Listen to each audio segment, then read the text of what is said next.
We should know how to handle, not only how to handle the success, how to handle the failures. Particularly you are in the management environment, Wharton. I want the young people to understand how to manage the failure. Because any task you do, you have to come across problem. Problem should not become the captain of the individual or the project chief. The project chief should become the captain of the problems and defeat the problem and succeed. Learning gives creativity. Creativity leads to thinking. Thinking provides knowledge. Knowledge makes you great. History has proven that those who dare to imagine the impossible are the ones who break all the human limitations. In every field of human endeavor, whether science, medicine, sports, arts or technology, the names of the people who imagined the impossible are engraved in our history. By breaking the limits of their imagination, they change the world. You take C.V. Raman, you take Newton, you take Einstein, you take Chandrasekhar. By breaking the limits of their imagination, they change the world.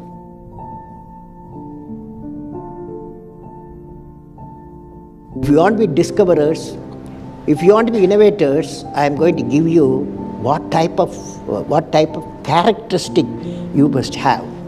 Invention and discoveries have emanated from creative minds that have been constantly working and imagining the outcome. The telephone, he was imagining the outcome in the mind. With imaging and constant effort, all the forces of the universe work for that inspired mind, thereby leading to invention discoveries. Sir, I would like to hear from you a few tips for the upcoming generation to succeed in life. Well, succeeding life, I have already told you. Yes, sir. You have to do 4 things, okay? Number 1, great aim. Great aim. I will have great aim. I will have great aim. I will continuously acquire knowledge. Knowledge. I will do hard work. I will do hard work. I will persevere And succeed. succeed. Okay, that's the mantra. Thank you, sir. Thank you so much. You have many accomplishments. You've written books. You've served as president. You're an aerospace engineer. You've been a professor. But you say the title you like best is the title of teacher. Why is that? You know, I had a teacher when I was a young boy, 10 years boy, wartime, the Second World War going on. At that time, I used to see in my class, 5th class teacher, in science teacher, he entered the classroom and we used to see the radiation of knowledge from him. When he enters the classroom, my teacher, I see a radiation of purity of life.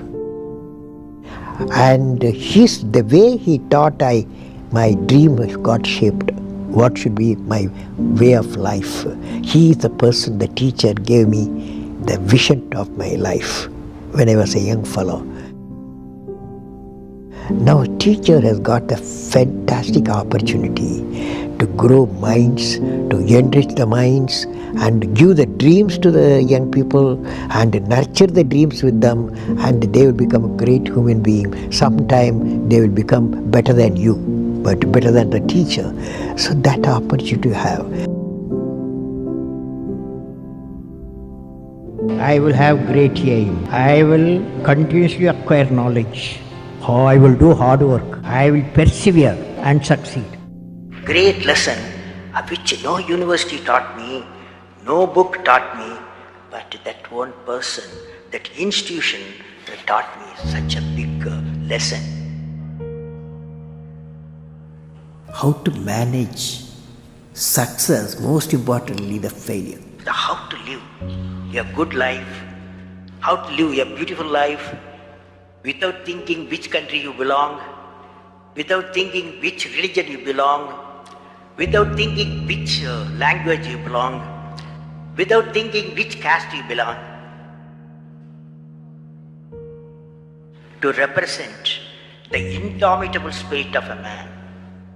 Wherever there is indomitable spirit of man, the man succeeds, the woman succeeds, the village succeeds, the state succeeds, the country succeeds, the world succeeds.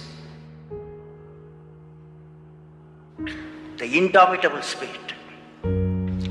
Sri Dhirubhai Ambani has a mission and a great entrepreneur who had seen successes.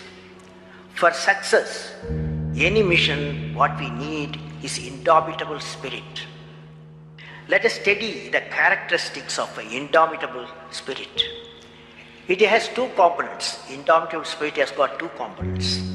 The first component is that there must be a vision leading to higher goals of achievement.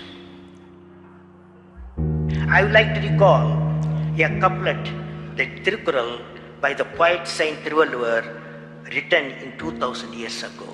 It means that whatever may be the depth of the river or lake or pond, whatever they may be the conditions of the water, the lily flower always comes out of and blossoms. Similarly, if there is a definite determination to achieve a goal, even if it is impossible to achieve, the man succeeds. This is one of the components of the indomitable spirit. The second one, that many of us have gone through large programs and projects. We would have experienced the success is not in sight and there are many hurdles. Hurdles created by man, hurdle created by the nature of the program, hurdle created by the technology. All this is possible in a major program like what wealth generation. It means that successful leaders can never be defeated by problems. They become the master of the situation and they defeat the problems. Now friends, the indomitable spirit is defined by these two conditions. I consider these two Tirukkurals characteristics characterize the indomitable spirit of Dhirubhai Ambani. Whenever he encountered problems, he gave the problems to the problems. He inhibited the indomitable spirit in successfully implementing the complex missions. Growth is life. I have repeated a number of times, I don't mind repeating that one incident. That incident for me is a university education. I have not read anywhere. I have so far, I have gone round the orbit 71 times around the sun. I have not gone through any education, such a beautiful education I got in 1979, 1980 period. I thought of sharing with you on this occasion. It is like this, 1979, August 17th, we were ready for launch of a satellite launch vehicle with 44 subsystems and thousands of components. It was built in Vikram Sarabhai Space Center, and at that time, Professor Satish Dhawan was the chairman of Atomic Energy Space Commission, and he is also Space Center. And he gave me the task in 1973 to build a satellite launch vehicle, to put a satellite in the orbit. 1973, he gave me this task. In 79, we were ready, thousands of engineers, 10,000 of workers and staff, they all worked together. Then we moved the satellite launch vehicle from Vikram Sarabhai Space Center to the now Satish Dhawan Space Center at Sriharikota. So the launch vehicle was in the launch pad, and that day, 17th August 1979, and I am the mission director, project director, and we are all in the control center, and computer takes over. Up T-minus 8 minutes, computer will take over, because it's very difficult for me as a mission director to check hundreds of parameters. So it has to be checked. Computer, we hand over the whole launch of the rocket system to the computer. So when T-minus 8 minutes came, I handed over to the computer for the launch on 17th August 1979. And thousands of people are waiting for the launch mission centers, and they are working throughout the country and some downrange stations. Exactly at T-minus 8 minutes, computer took over. And then at T-minus 4 minutes, computer put a hold. It says don't launch. So we are all, because at that time, the whole rocket system is alive, and every explosive system, propellant system, electronic system, all are on, ready to launch. Computer says don't launch. At T-minus 4 minutes, then immediately a computer printout comes out. There's some problem in the second stage control system. There's a leakage, so you don't launch. Behind me, there are a number of experts, 6-7 experts, my expert 10 years, 20 years experience people. I turn to them, and they are their computers to find out what happened, and they tell me within a minute. They say there's a problem in the second stage control system and we cannot launch. Computer says, but we believe as experts, the igniter, that is oxidizer, is sufficiently more there. Even though there's a leakage in the system, you can launch. They asked me to launch. That is, I can say to the computer to shut off the computer. I can manually launch the rocket system. I discussed with my experts, I believed in them, I agreed with them, I am responsible for it. I immediately put the rocket in the manual mode. So rocket took off, 100 seconds, beautiful launch, and the rocket first stage did its job. It's a 4-stage rocket system. Then the second stage took off. Within a minute, within a second, it got into spin. That means it should be steady. It's a controlled rocket system by a guidance system. But it was going to spin. I knew I lost the rocket system. Within few seconds, instead of putting the satellite in the orbit, the whole system went to Bay of Bengal. So it was a failure.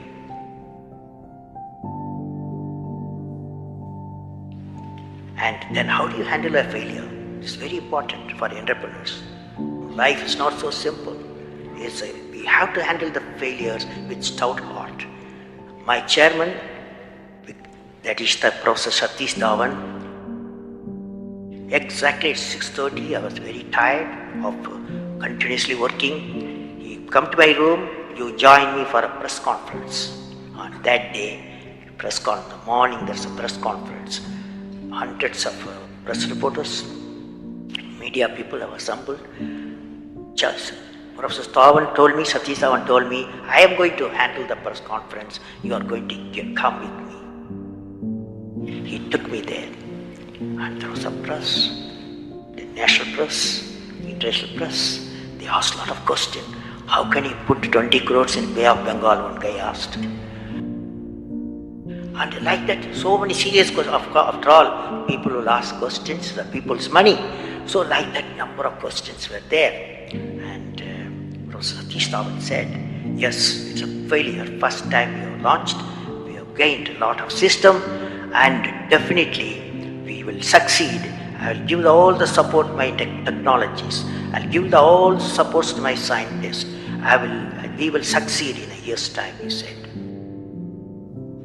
Friends, did you observe what happened there? I am the mission director. I am the project director. I have failed the missions. With me, 5,000 people have worked. but chairman Indian Space Research Organization, he took the responsibility of the failure. He completely switched my failure to his failure. This is the leadership quality.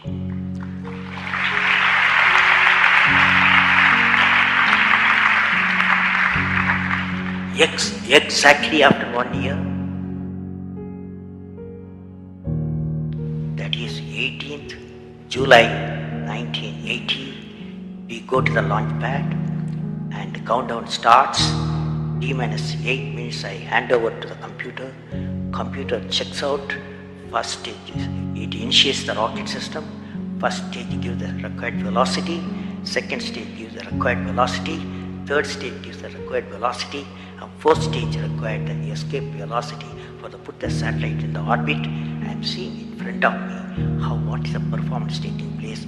I took the microscope, I put the mic, I announced all the station. Here is your mission director. The satellite is in the orbit and we congratulate you, I told them. Now that's not the important, that's one of the important things happened. But after 30 minutes, Vikram Satish Dhawan called me. Go for press conference, you conduct the press conference, he said. Can you see the significance? Failure he took it, success he gave me to my team. This is a great lesson. It's a great lesson.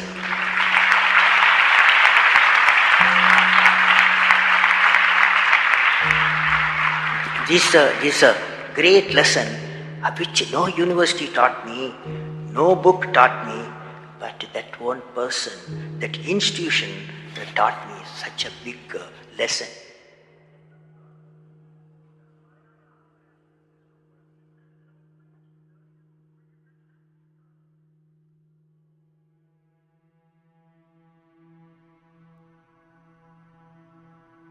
You say in India, where there is righteousness in the heart, where there is righteousness in the heart, there is beauty in the character. When there is beauty in the character, there is harmony in the home. When there is harmony in the home, there is an order in the nation. When there is order in the nation, there is peace in the world. Every action of the leader should be transparent. You know what I mean? That is, a leader should work with integrity and succeed with integrity. Leader should work with integrity and succeed with integrity. So if you use and make somebody's life happy, that is, you are giving and his or her life is happy, that's a best thing a human being can think of. Then you will get a conflict-free world. And I believe President, since you asked the question, has to be continuously in touch with the people.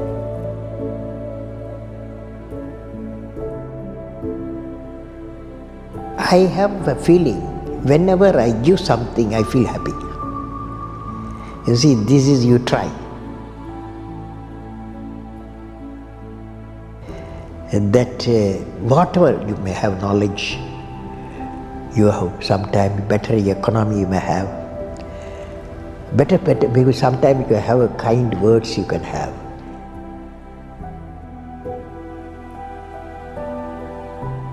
Sir, how did you become so great? How did I become so great? That's the question. Well, I don't know how became. I don't know. It's a relative terms. So I personally believe you must have a dream. Say, I must have a dream. I must have a dream. I must continuously acquire knowledge. I must continuously acquire knowledge. Hard work. And perseverance. perseverance. Not afraid of problems. Not afraid of problems. Then you will be successful. Okay?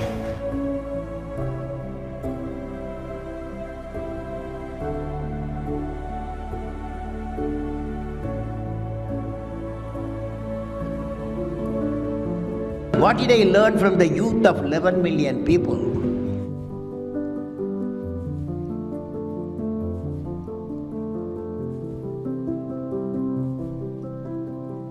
I learned every youth wants to be unique. Every youth wants to be unique. That is you. Every youth wants to be unique. That is you. But the world around you is doing its best day and night to make you just everybody else.